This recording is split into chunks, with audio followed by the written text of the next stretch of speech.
that we're going to be recording this session and going live on Facebook.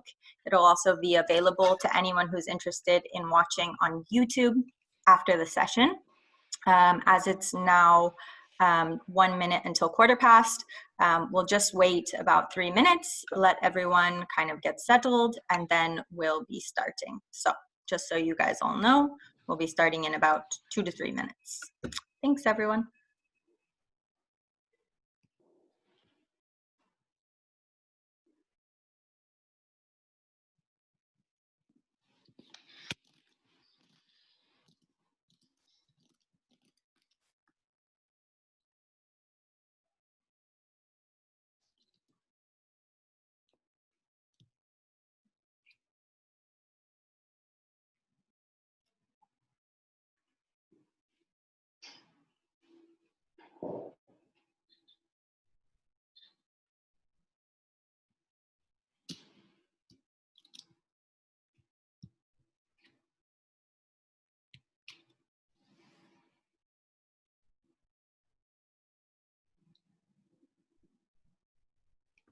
And just so everyone is aware, you can all post your questions throughout the session.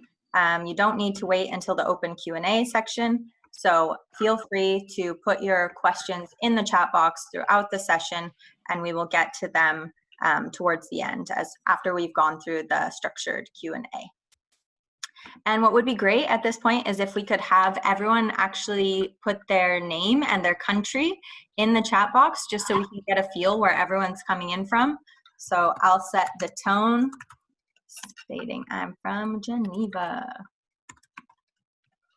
So if everyone wants to share with us where they're joining us from today, that would be excellent. We'd love to hear from you all.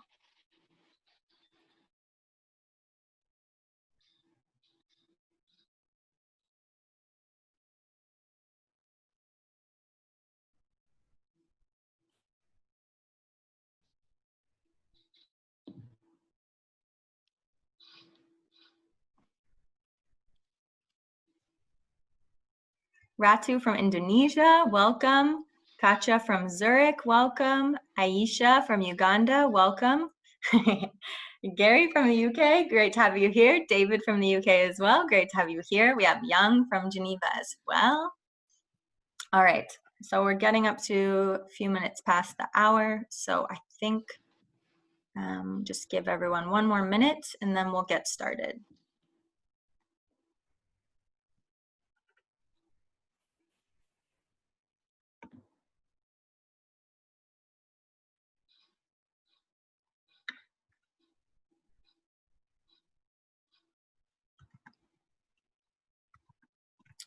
Welcome everyone who's joining. This is the final episode of the Coping with COVID-19 series. We're just asking everyone to put their country and their name in the chat box. So welcome Stefan from Indonesia, great to have you here. So we're going to go ahead and get started so we keep to our time. So as mentioned, this is the final episode of Coping with COVID. The title of this episode is Expect the Unexpected. For all the entrepreneurs in the room, you know that that is the story of being an entrepreneur. That's what it means to be an entrepreneur, is to know the unexpected.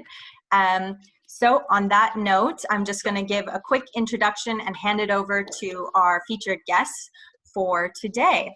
To start things off, today we're going to hear about how these seasoned and young entrepreneurs have handled risk, balanced their mental health, and what advice they would give to their younger selves about how to expect the unexpected. We're happy to have the Z Zurich Foundation with us today, who works extensively in the mental health space. We at ITC and the Z Zurich Foundation find it critical to address both the economic and personal effects of the current pandemic and why the negative economic impacts of the coronavirus are hitting young entrepreneurs hardest. Due to a number of factors, young entrepreneurs are exceptionally vulnerable to depression, according to a recent Forbes article.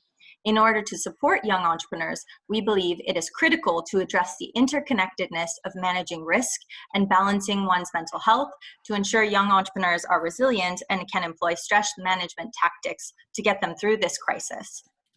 As we will hear today, networks such as the Yay community, which many of you here are familiar with, as well as access to information and experts who can provide knowledge and feedback, play a critical role in the success of youth-led ventures during volatile periods. To address this, much of today's conversation will also explore the human side of entrepreneurship. But before we jump into it, just a quick intro about the Youth and Trade Program and the Yay community by ITC. The International Trade Center is a joint agency of the World Trade Organization and the United Nations. It assists small and medium-sized enterprises in developing and least developed countries to become more competitive in global markets, thereby contributing to sustainable economic development. ITC's Youth and Trade Program takes a market-led approach to improve the employability of young people and promote entrepreneurship while utilizing economic opportunities along value chains. The Yay community is an international network of youth entrepreneurs operated by the Youth and Trade Program. Yay provides an online platform whereby youth entrepreneurs can access e-learning courses, find a mentor, connect with peers, discover new tools, find information on doing business in their country, and access opportunities. The online community is further supplemented by offline youth-led chapters, which aim to connect youth entrepreneurs at the local level to ITC's diverse stakeholder network, including but not limited to corporations, policymakers, and business support organizations. And without further ado, I'm going to hand this session over to the moderator for today, Mr. Gary Shaughnessy, and the chairman of the board for the Z Zurich Foundation. So over to you, Gary. Thank you, Claire, and welcome everyone. It's great to see people from so many different places across the world. You'll notice that I'm neither young nor an entrepreneur, which is why I get to chair today's session. I am the chair of the Z Zurich Foundation. I also chair Parkinson's UK, and until the end of 2018, I was the CEO of Zurich in EMEA as well. So I'll try and add some of my perspectives on risk as we go. We've heard a lot of phrases at the moment about living in unprecedented times with the global pandemic. But the reality is change is constantly happening. You know, before the pandemic, we've had financial crisis, we've had humanitarian crisis, changes in regulation are part of the world that we live in, changes in competitor landscapes, changes in technology all mean that a degree of uncertainty is there at the same time as opportunity. So what does that mean? We're going to try and cover two things really, and I'm delighted with the quality of the panel that we've got to help us on this. Firstly, how do you manage, share and prevent risk? And how do those risks change as your business develops and the market develops? And then secondly, how do you consider risk from a personal perspective? How do you think about your own well-being through that period of change? Mental health issues and stress personally is a growing issue in every region of the world. The WHO have actually turned this into an economic cost equation, and the amount of productivity lost globally is over $1 trillion every year. This is a huge and growing problem. And I'm afraid entrepreneurs are typically more at risk partially because of the nature of their creativity, but also because of lack of sleep, less exercise, lower work-life balance in many cases, and also that need to have an impression of being infallible that comes sometimes with being a leader. We at the Z Zurich Foundation introduced a program called Tackle Your Feelings about 3 years ago with the Irish Rugby Players Institute, and found that the stigma of recognizing mental health issues was a big part of stopping people from dealing with their pressure and stress early. So we'll get into those issues as we go today. I said we've got a great panel. I'll ask Paolo and David to introduce themselves in a second, but firstly, I'm delighted we've got Anne Chappaz here. She's the Chief Institutional Strengthening Section of the International Trade Center. She's got a wealth of experience, steeped in trade and enterprise experience. I also noticed she's got diplomacy and diplomatic expertise as well. So I'm hoping I'll learn something from that. In a really short time, I've seen that she's got a real clarity of thought and a focus on trade for good, which I think is absolutely critical. And I couldn't help but see the Maori proverb that she uses on her profile, which is with your food basket and my food basket, the people will be fed. And I thought that's absolutely brilliant. So looking forward to hearing more from Anne as we go. So with no further ado, I'd like, Paolo, would you mind just giving a short précis of your career and what brings you here today? Sure, Gary. Hi, all. I'm Paolo Ganis. I'm honored to be here, and thank you so much. I'm the young entrepreneur of the group. I'm calling from Italy. So just something on me. I was born in Johannesburg, South Africa, and I'm 32 years old. I graduated in international diplomacy, and then I got my Master of Science in Management at Bocconi University. I started my career in the corporate finance of a Fortune 100 company. I then decided to become an entrepreneur because that was my dream, and I'm living the dream right now. I launched several ventures. One is a co-working space here near Venice, where I am right now. One is in the blockchain space, and one is an app for charity and gaming. And my main company is Shaughnessy. It's a company that produces natural air purifiers that combine nature, technology, and design. We started in Italy, then we went to the Silicon Valley because we were accelerated by one of the biggest funds in the world, Plug and Play Ventures. We then got back to Italy to start the production and everything. We got a big grant of €2 million from the European Union. We launched our second product that reached almost $1 million in pre-orders in just 40 days. Now the team has grown up to 20 people, sorry, not that much. And we're scaling, we're launching new products, and got to meet the Yay community, which I think is really awesome. In 2017, because I was lucky enough to be selected as one of the finalists as Best Youth Entrepreneur during G20 Germany. That was such a great occasion to meet the Yay community, which are really wonderful people to work with. And then from there, everything started because they invited me to other events. One was with Her Majesty Queen Maxima of the Netherlands, which was a great experience to meet the Queen. And then I met Mark from the Zurich Foundation, and Mark invited me to Chicago for their annual meeting and gathering. And then I was invited to Riyadh. So many things with the Yay community.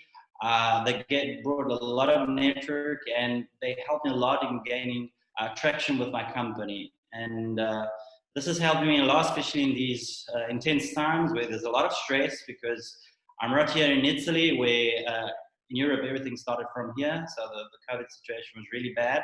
Things are getting better right now, but it was really 2 intense months. So I'm really happy to be here and share my story on how I managed this whole situation. Brilliant. Thank you, Paolo. That's really helpful.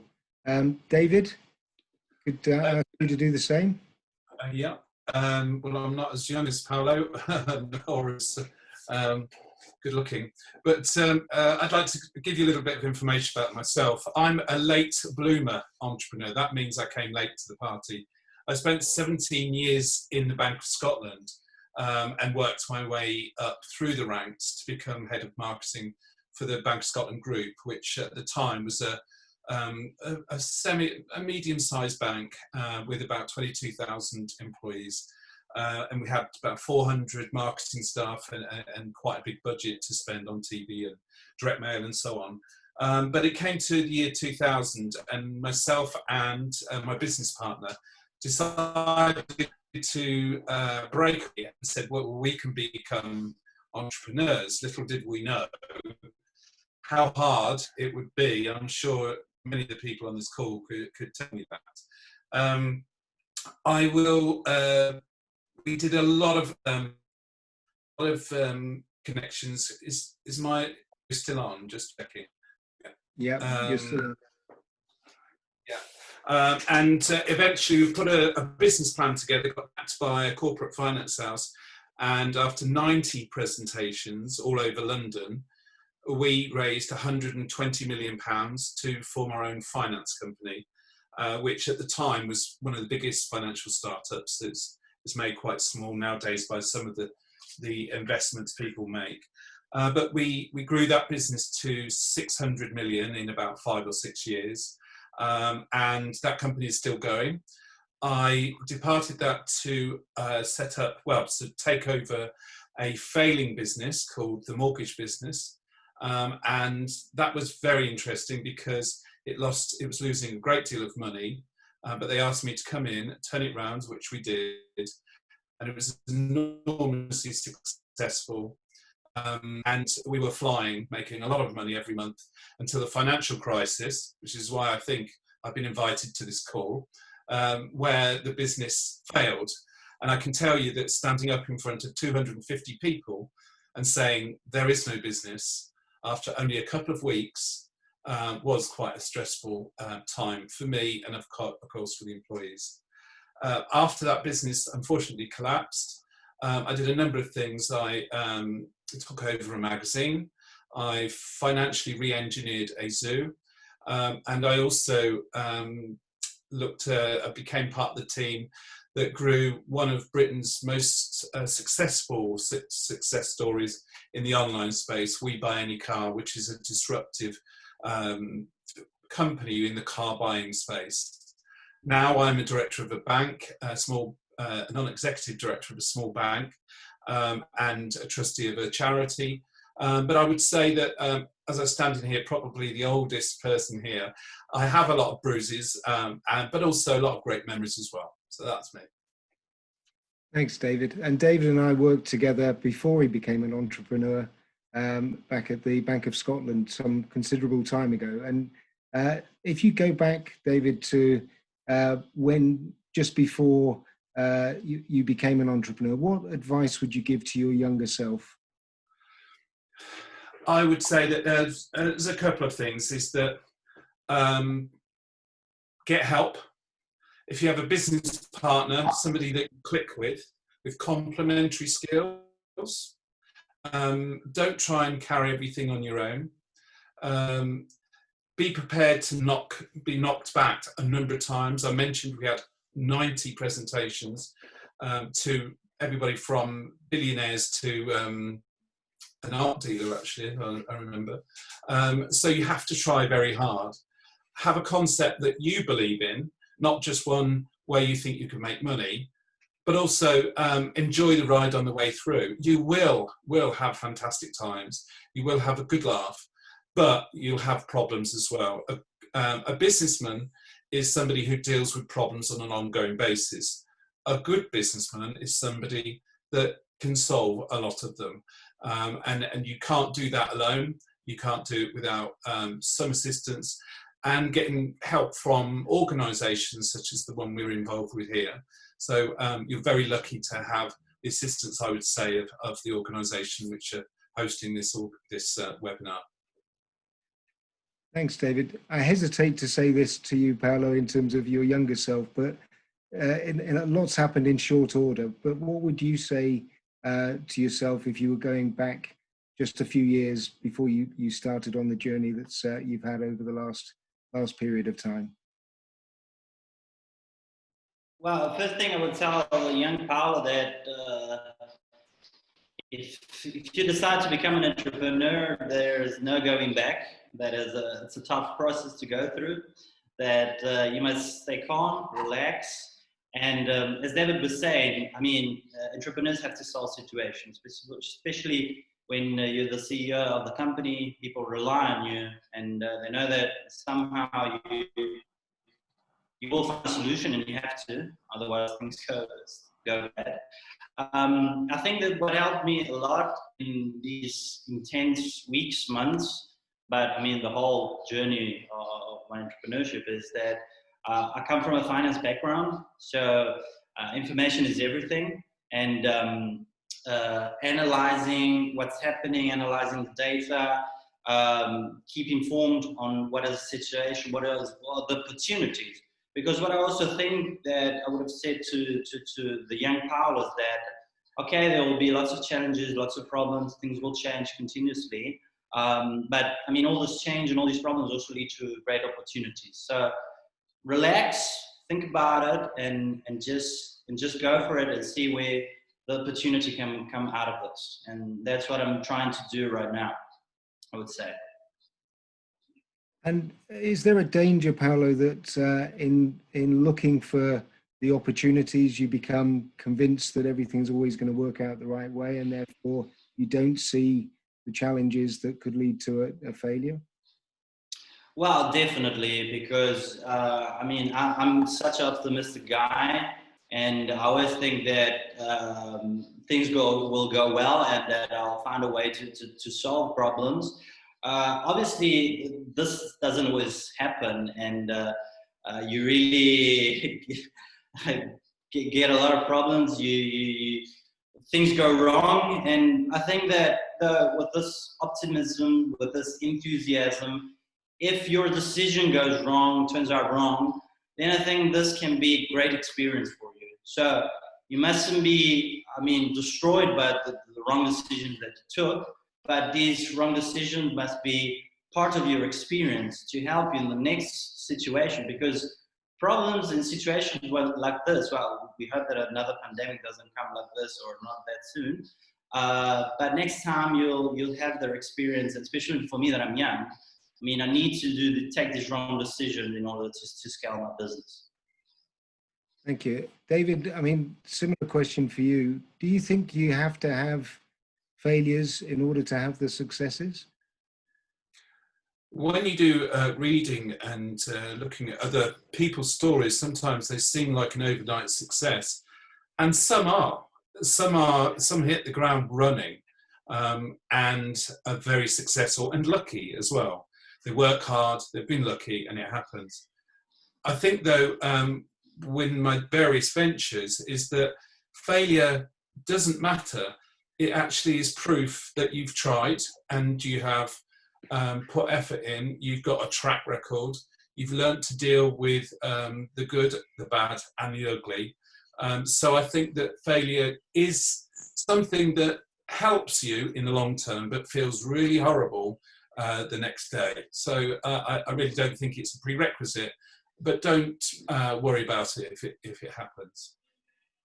And when you think back to the financial crisis, could you have seen things earlier, and what would you have done differently?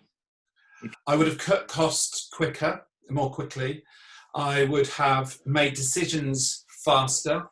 I would have tried to look at how I could re-engineer business, perhaps cutting a few corners and doing things, because particularly for me, and maybe not for younger entrepreneurs, but coming from a corporate environment, I was still very much a process driven, and you have to move fast. So I think fleet of foot, particularly when you're in a small company, is something that can become a major advantage in these days. I'm involved in another company at the moment. We have 350 branches throughout the UK. We buy hundreds of thousands of cars. Within days, we reconfigured the business, and it's coming out of this very, very, very, very well. And I would say that the entrepreneur that actually leads that business displays all the characteristics of fast, quick, information-led decision making. Brilliant, thank you. And Paolo, how do you make sure you take the lessons from failures that you see with other people without losing the appetite for risk that sounds so important to your success? How do you make sure you don't become shy of taking risk, which is where potentially the opportunity exists? I think that as a young entrepreneur, you must take risks, as I was saying before. Otherwise when you're in your comfort zone, then I think you'll never succeed, and that is true. Everybody tells you this, and so you must never get shy. I think there's something I would like to share with other young entrepreneurs in this webinar is that you must try. Even if you've got a small project or you've got an idea, I think you should just go for it. Even if it's not the right time, the right market, you must never be shy and wait. I think you must take action immediately. You must do it because, myself, in 2012, when I was still at university and I was starting my finance career, I decided to start with this project. There was an app for shop. It was something cool, but maybe the market wasn't ready at that moment, especially I wanted to scale it in the US, starting from Italy. So then I had to start operation because I started with micro working space and then with Fantasy. But you know, those 2 years in which I started that project, I met a lot of friends, got a lot of know-how, a lot of experience, and all this helped me so much in doing Fantasy and all my next ventures. So this is the advice I give you. If you've got an idea, just go for it. Start. You must start. Brilliant. Thank you. I'd like to now turn a little bit to the structural techniques for managing risk. And I was thinking about this from my time within the insurance company. And I think a lot of this is about, for me, is about the question of what risks you want to manage and what risks you're prepared to take. And I was thinking about a restaurateur that I actually met from Madrid who had cover and unfortunately had a claim with us for a fire. And what he discovered really through that was that the issue for him was not the financial cover of the fire itself. It was the recovery time before he could get his business back up and running. Because if it took too long, then it affected his reputation in a part of the city which was extremely busy and extremely competitive. So understanding, actually it was more valuable for him to be able to prevent the risk in the first place, and using the techniques that we, you know, in terms of online tools and so on. But if something was going to go wrong, how did he then make sure that he was back up and running as quickly as possible, was much more important than the pure financial risk. So I'd like to hand over to Anne now and just get your perspective on structural techniques for managing risk.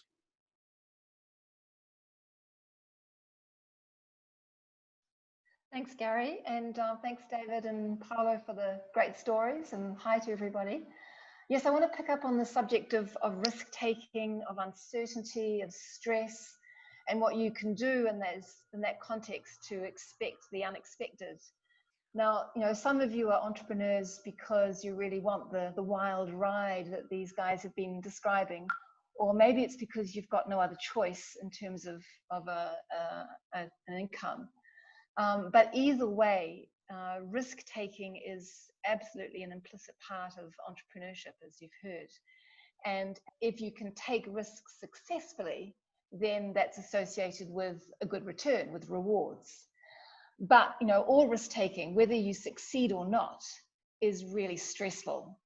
And, you know, this is where this issue about success as an entrepreneur and the burden of stress and the potential for it to have an impact on your mental health are all strongly connected. And at the moment, of course, this stress is exacerbated because there is so much, an unprecedented amount of uncertainty that you're facing, caused by all these external factors. So what I want to cover is the idea that if you can manage risk well, it helps to reduce stress because you take back control and you put some kind of a framework on the uncertainty that helps you expect the unexpected. So if we remember that managing risk means, first of all, you know, understanding the risks that your business faces in terms of their likelihood and in terms of the harm, and then taking action to make them either less likely or less harmful. So if we consider the risk of like a pandemic, for example, locking down the economic activity of your country, you can't change the likelihood of that happening, but you can change the degree to which it will harm you and your business by creating a business continuity plan and by staying healthy. On the other hand, if we consider the risk of loss of intellectual property, you can reduce the likelihood with non-disclosure agreements and trademarks and patents, and you can reduce the harm as well through making sure you continue to innovate and that you have trusted relationships with clients.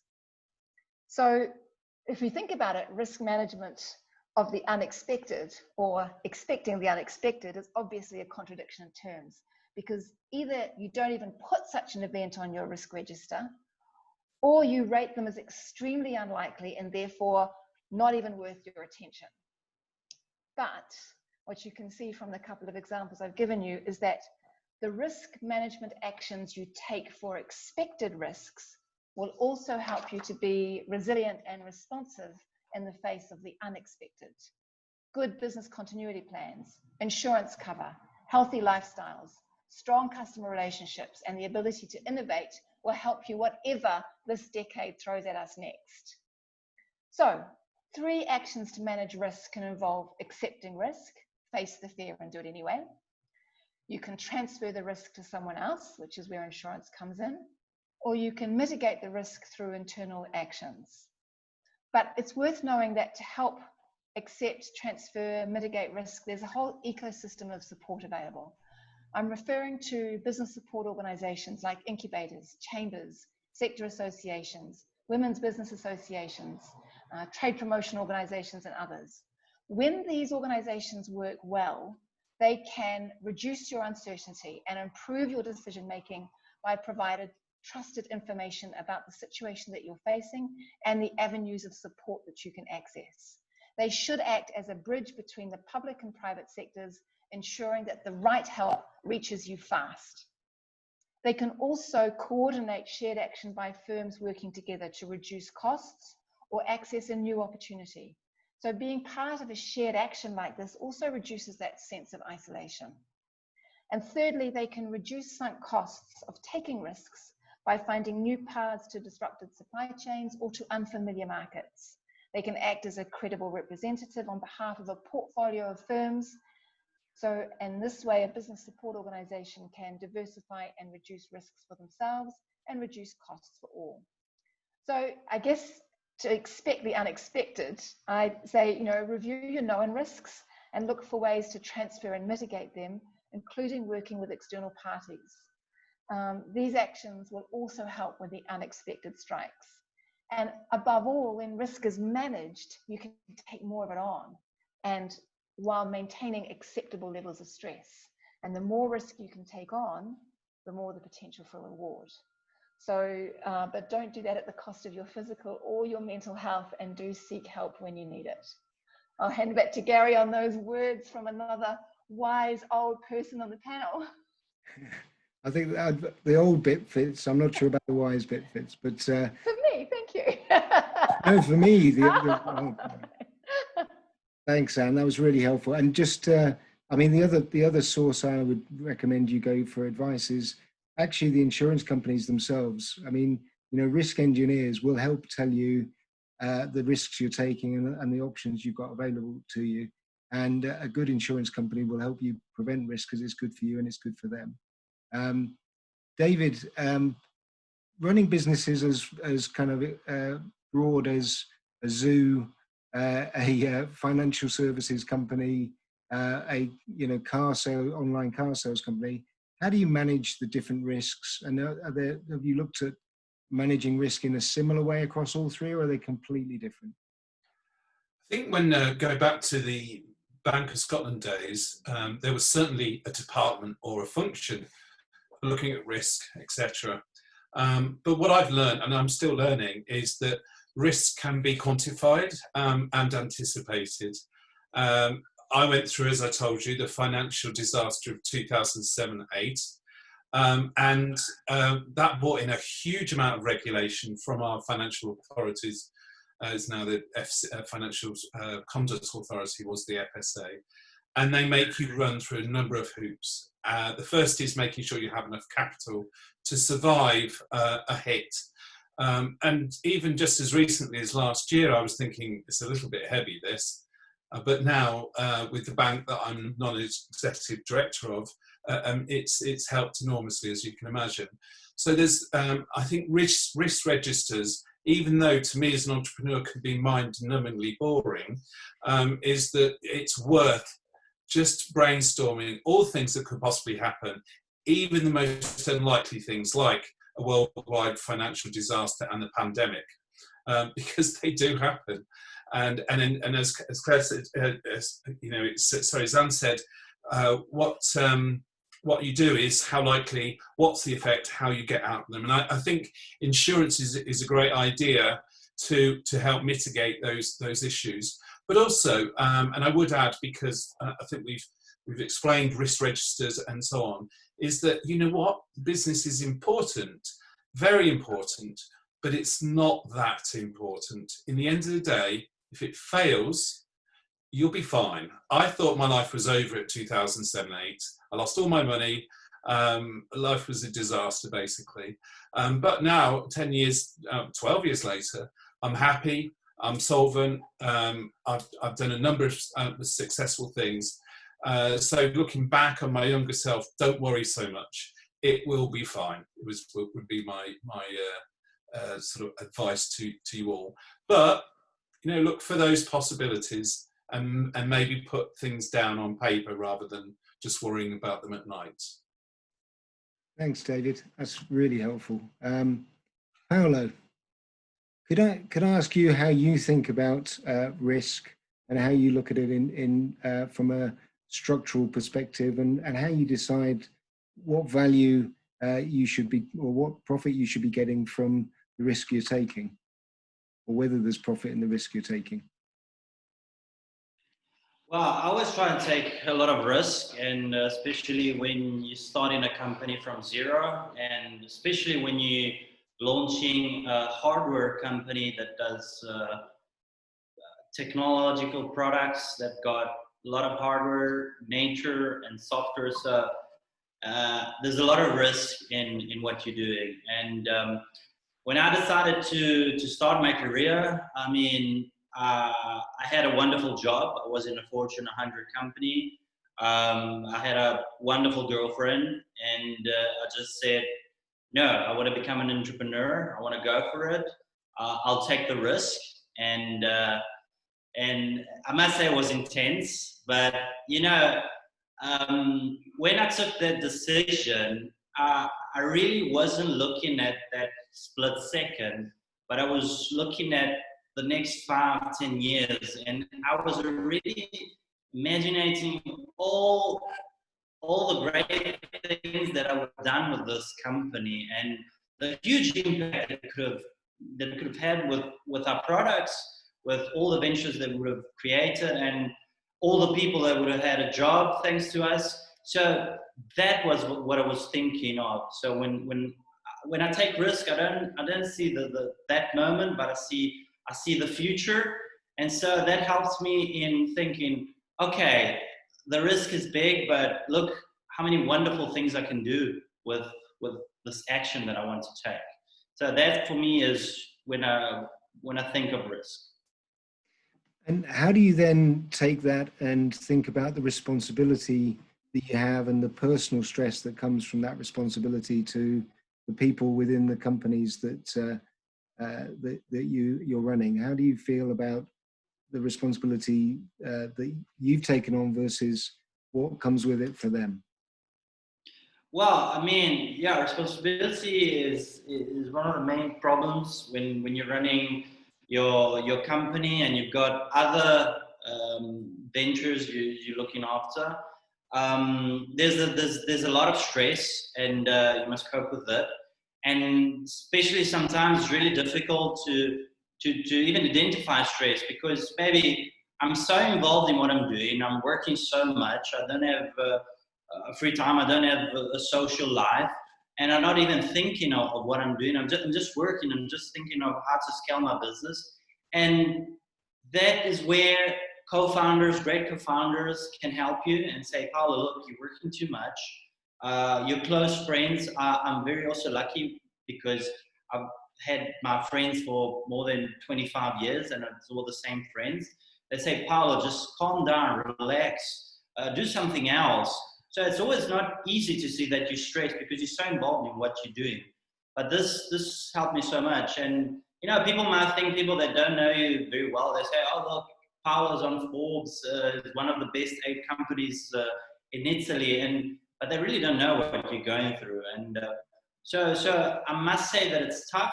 I must say that maybe an advice that I would give to young entrepreneurs is to have hobbies, to do something. As I was saying to Claire, I love fishing.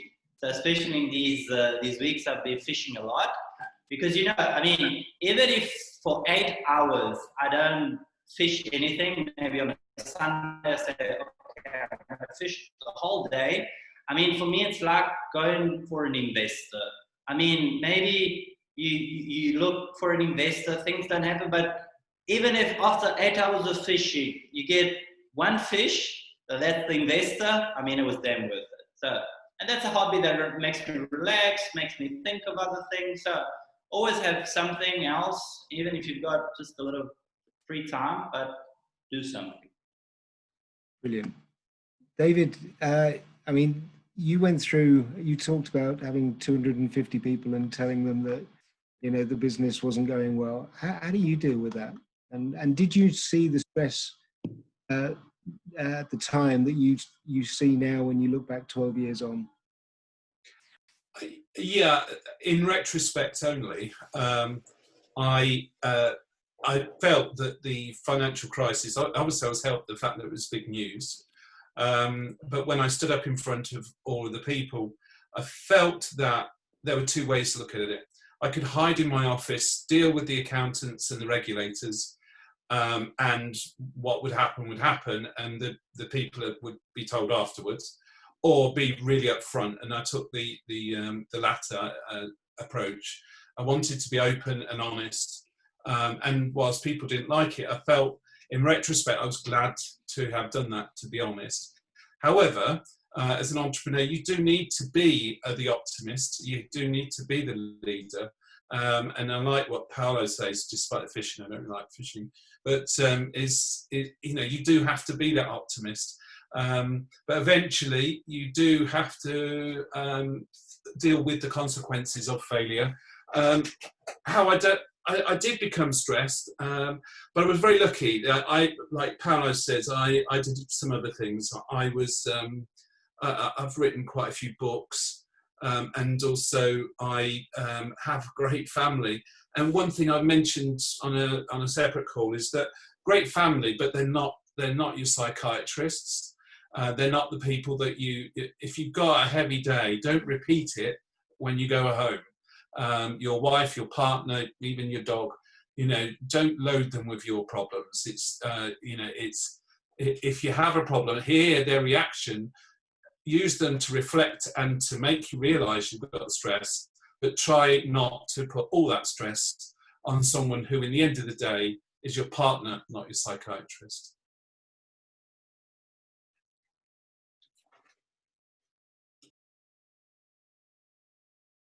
Sorry, thanks, David. I think I know the answer that Paolo's going to give to this, so I wonder whether Anne will give a response as well. But I'd like to know your best tip or technique for stress reduction, and I've got an answer as well. But Anne, have you got an answer that you could give me?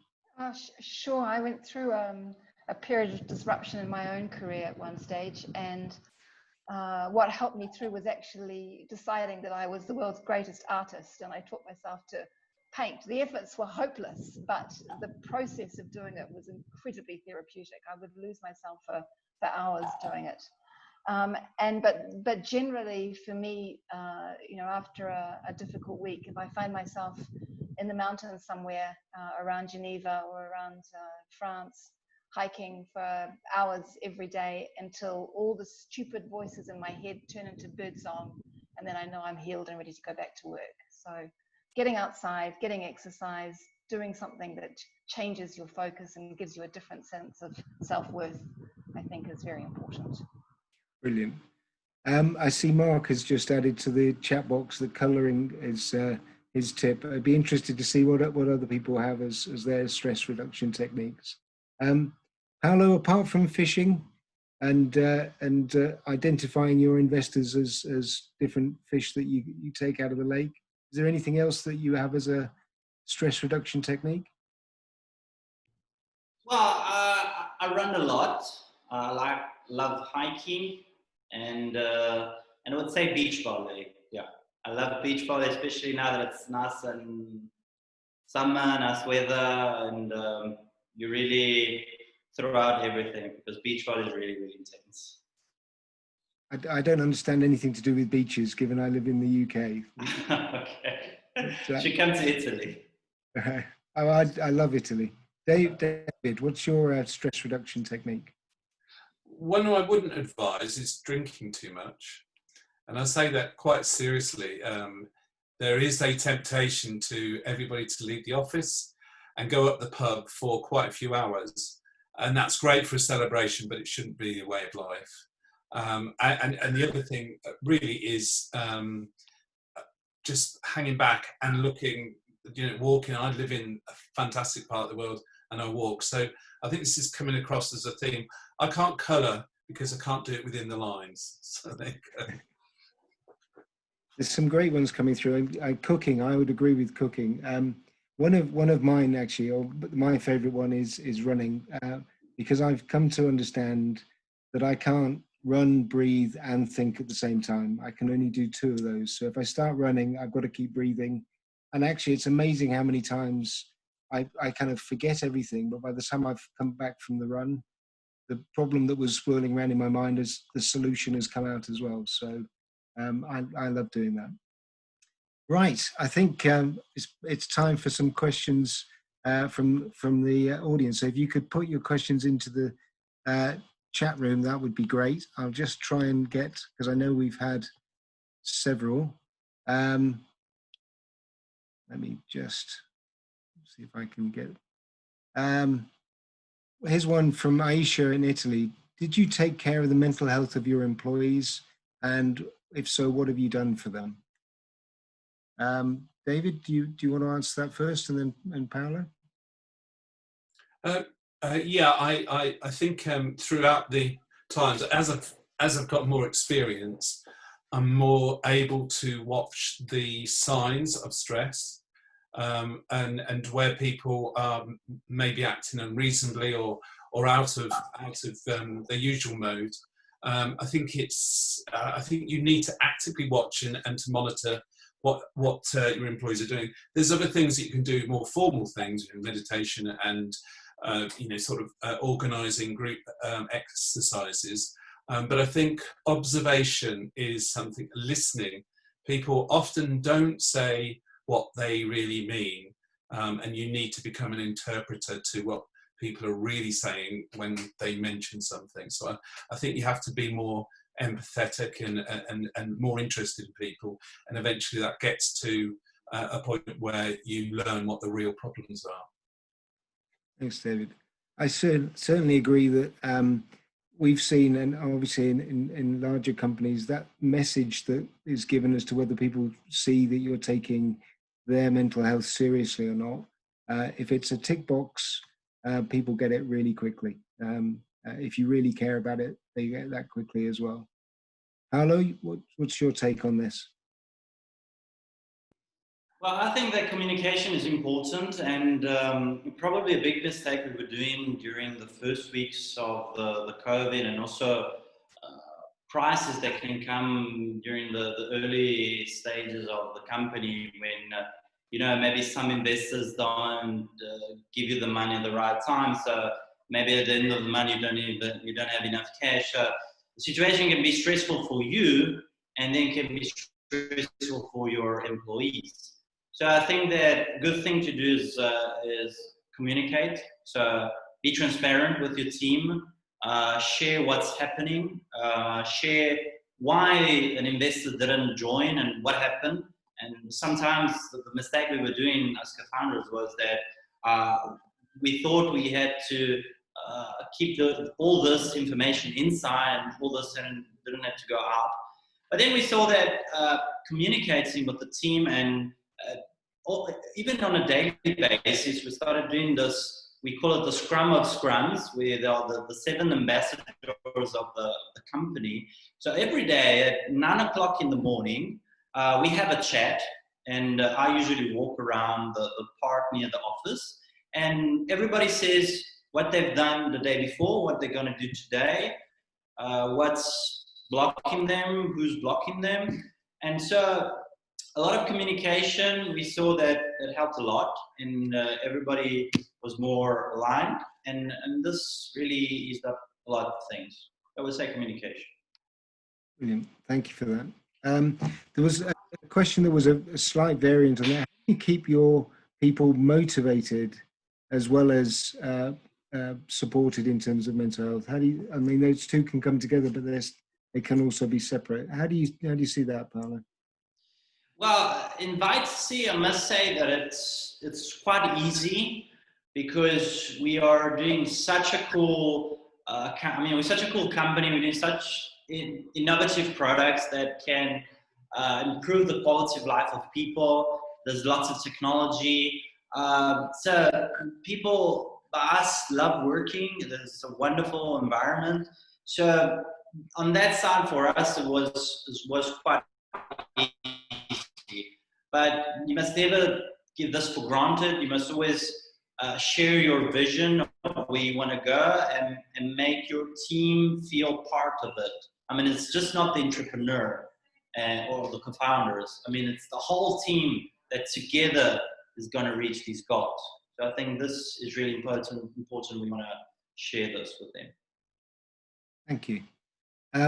David, the question here is, did you have a role model, and did you use the thought of what would my role model do in this situation? Does that work? Does that help?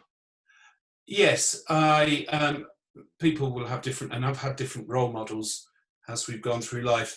I suppose my biggest role model was my father. Very successful entrepreneur, not educated in any way, but just decided to open a nightclub in the middle of the Midlands in Britain, where you wouldn't expect to find one. And suddenly we had a nightclub with 700 people going to watch acts that were well known in the UK, in a small market town in the UK. No one told him it was a bad idea. When he raised the money, he actually responded to a direct mail shop. Gary, you will understand this. He asked for £50,000. This is obviously years ago. But the limit on the loan was £3,000. But he didn't see a problem with that. And what I learned from my first role model is sometimes you can overthink things, and sometimes you have to have almost blinkers. What are those blinkers? It might be lack of education, it might be a lack of technical ability, it might be maybe a lack of empathy sometimes. But sometimes it's good to just go for things. And I hope there's people on this call who are sitting there with an idea and you think, I'm going to go for it no matter what. So my first role model was my father. Thanks, David. Paolo, do you have a role model, or have you had a role model, and how have you used that? Well, I would say a great role model is my grandfather. So he was born in Italy in 1920s, more or less, and then he moved to South Africa, and he was really, really poor, and he risked it all, and he had all his family with him, and his father then passed away immediately when they arrived in South Africa, because he was working in a mine of asbestos. And so, but he never gave up, and he started working really intensely on this idea of bringing fresh air to people that were working in mines in South Africa. And it's curious that 70 years after, I'm trying to bring fresh air in the houses of people. So he's a great role model for me, and I hope he's proud of me from up there. I'm sure he would be. That's a brilliant story. Can you just tell me? I mean, the opportunity. You see opportunity in everything from what I've seen over the last period of time talking to you. But how do you know when something's a great opportunity and it's worth you getting behind it? Well, I think there are so many great opportunities, but really, I mean, every day, every second, I can think of cool opportunities, and everybody can think of cool opportunities. The thing is that then execution is everything. So you must, I mean, if you've got something in mind, you must go for it, and you must be quick, you must be fast, you must execute well, you must be motivated, and you must give everything you've got to reach that goal. So there are so many opportunities, but then it's up to you to get them and make them successful. Thanks. David, I mean, this subject of execution and making sure you deliver on the opportunity, There's a question here which I think really plays to this. If there's a specific staff member that isn't performing well and that's negatively affecting the company growth, however, they're very hardworking, they're dedicated and have the passion of the company's goal and missions, what do you do as the owner or leader of the company? Performance is much easier to deal with than somebody who doesn't have the mission and they're not dedicated. On performance, it's again, this is something I've learned over time. If you set down goals and do a frequent update every quarter and targets, I think it's a lot more visible. If you make it more visible to the employee and whether they didn't or do meet those goals, it should occur to them that they're underperforming, and then you can work on a plan to turn that around. So it's all about a two-way. I don't know how I want to know this spoon, but it's all about a two-way process.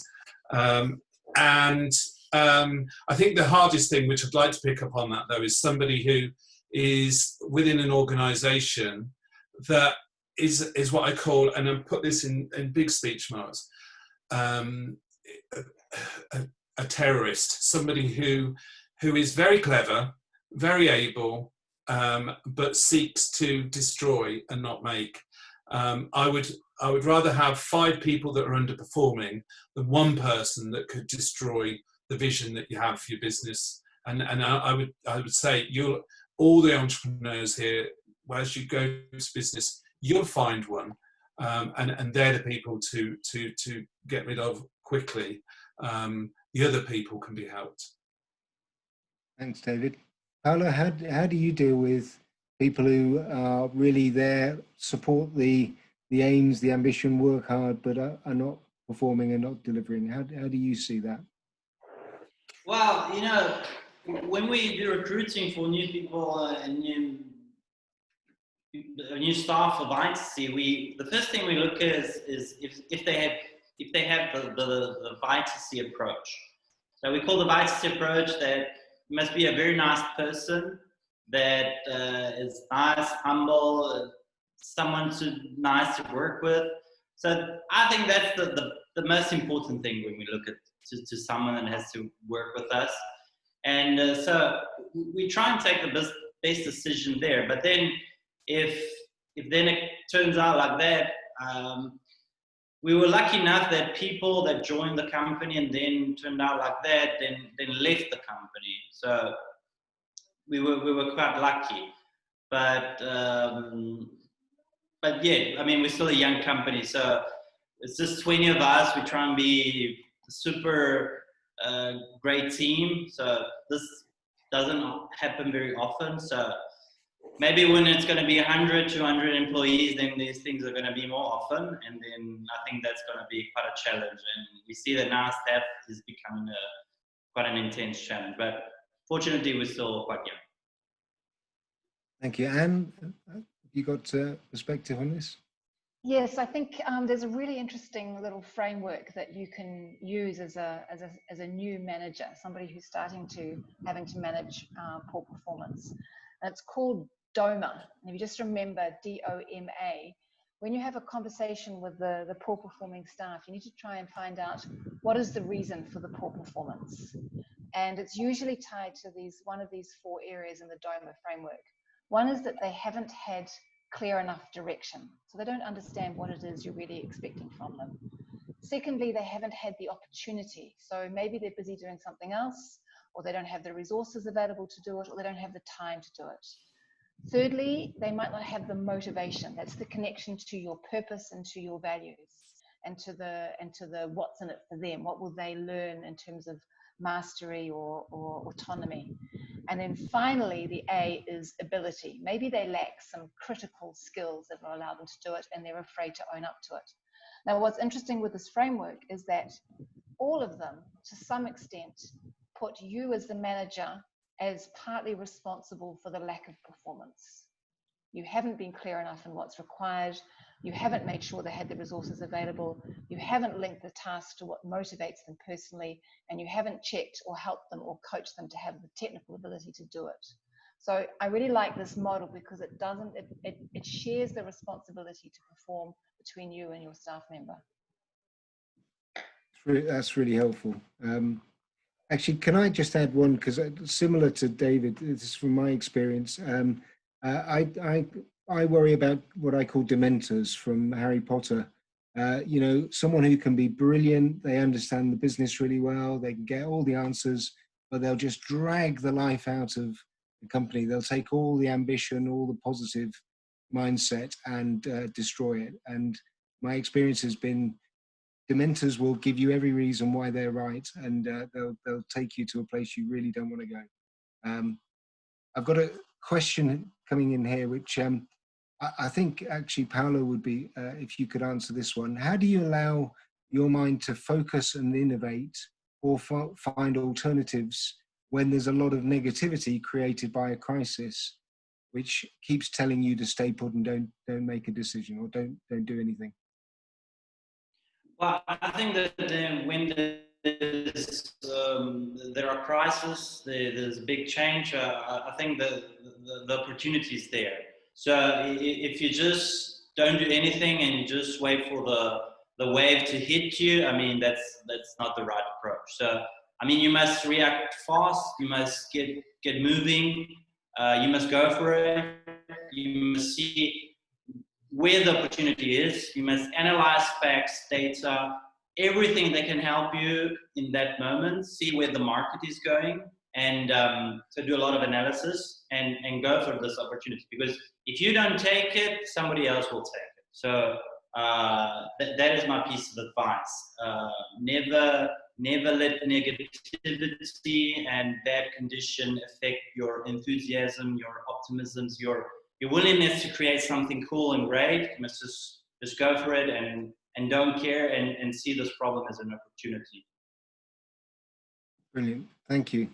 David, how do you see that in terms of managing and keeping focused on the upside when there's so much negativity around? I think in the end of the day, if you're leading a company, you have to lead. What makes you different, and what made you different in the first instance, setting up an organisation, having a vision, is the thing that you need to keep hold of when you come through these awful times. Often you have to be the captain of the ship, and it looks like everything's plain sailing, you know, and you are worried, but people are generally worried about themselves, and I'm talking about staff, and they're talking about they're worrying about their future, their family, and negativity breeds the same amongst people. So you do have to sometimes show optimism, even if you don't feel it, and utilize that to help these people move away from negativity and come up with solutions themselves.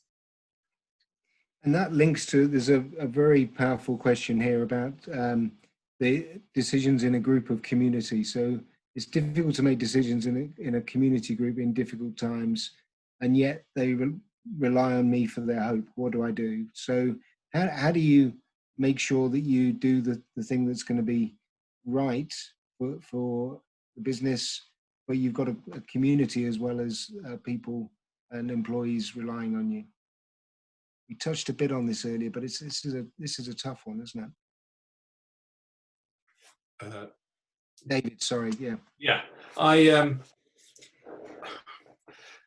you can't please all the people all the time. Going back to the risk-based framework that we were talking about, sometimes you have to make moves or decisions that clearly won't suit some people. And in these circumstances, you have to evaluate what impact that is now, but also in the future. It's very easy to get rid of some of the most valuable things and resources and people in a crisis, and really you're ruining your own future. So I think that if you try to keep everybody happy all the time, you'll find that you don't have a successful leadership, and you may not have leading a business that exists anymore. So that's the hard bit about being a CEO, I believe. Yeah, that makes sense. Paolo? What's your take? Well, I think the communities are really important. I mean, even if we are a small company and we hope to grow really big, and so we don't affect a lot of the communities. I always take in consideration the community we live in. And when we decided to come back to Italy, I thought that it was such an interesting challenge for my company to make business in the community here in Italy, which I think is really important because first thing is because our product is really sustainable. I mean, all our manufacturers are really near. They're all here in the northeast of Italy. So what we're trying to do is a huge impact on the community here, even if we're still a small company. And you know, somebody told me, you know, Paolo, why don't you go back to the United States? Why don't you go to Germany? Why don't you go to this place where it's going to be easier for you to raise funding? And it's going to be much easier for you. So for so many reasons. But I think, I mean, I love my community. I think if you can create a cool company and make your community benefit from what you're doing, then you've achieved a huge success. It's really not easy, but it's something that we're trying to do, and it's one of the main things that we take in consideration when we're deciding with the manufacturers to work with and which businesses you should take.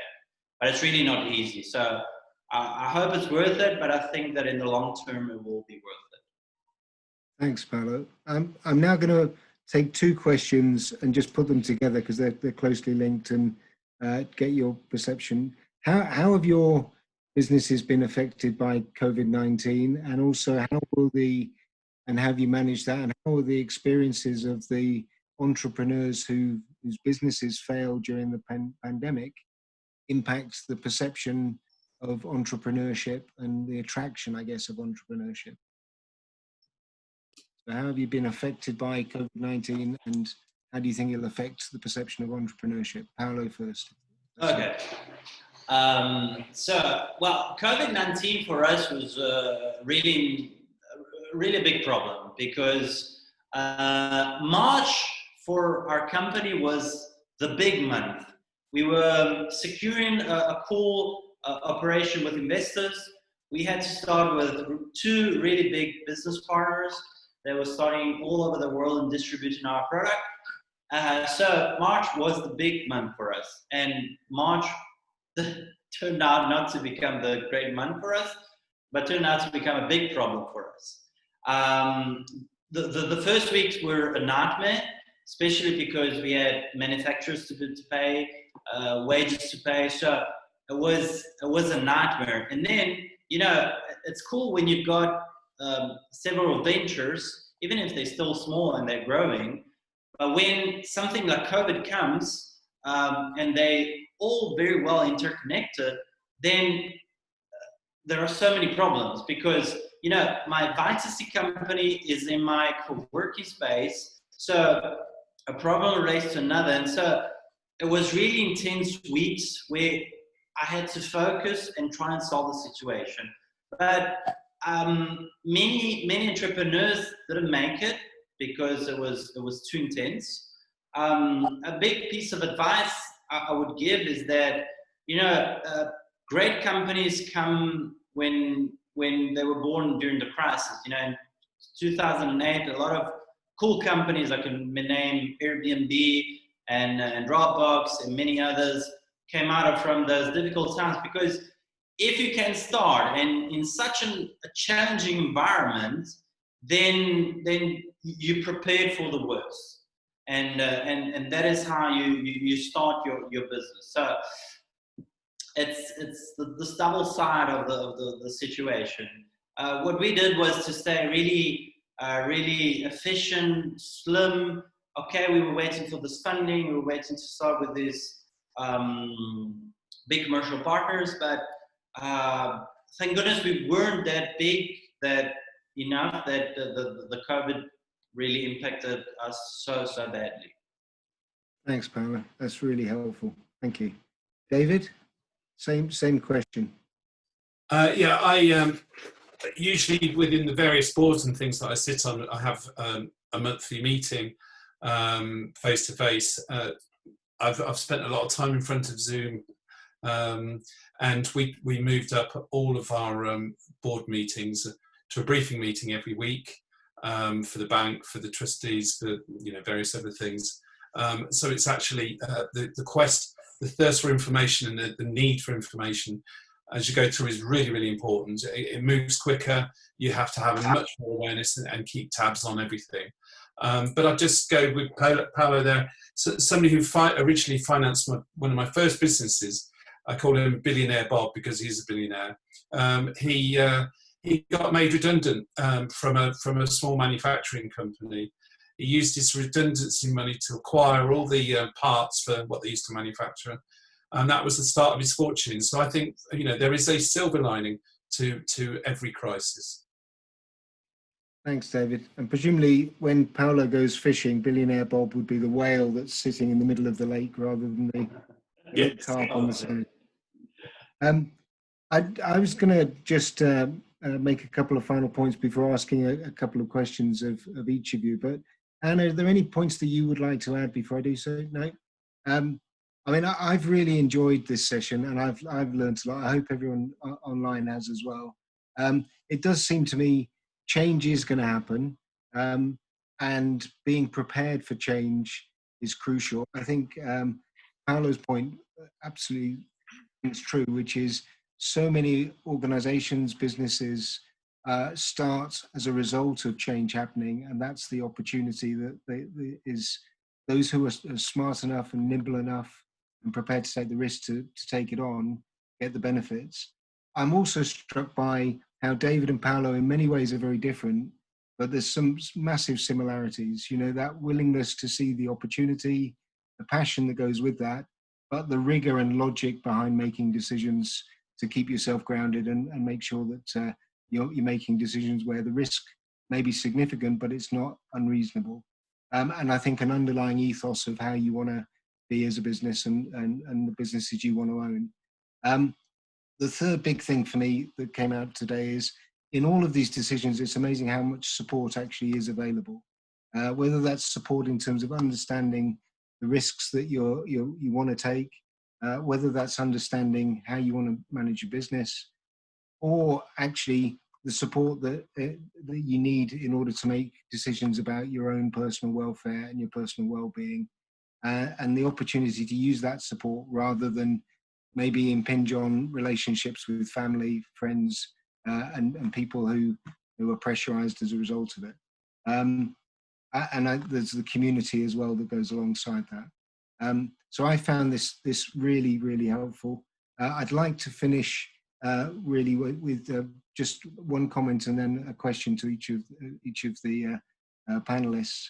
The comment I'd make is about mental well-being and going back to tackle your feelings.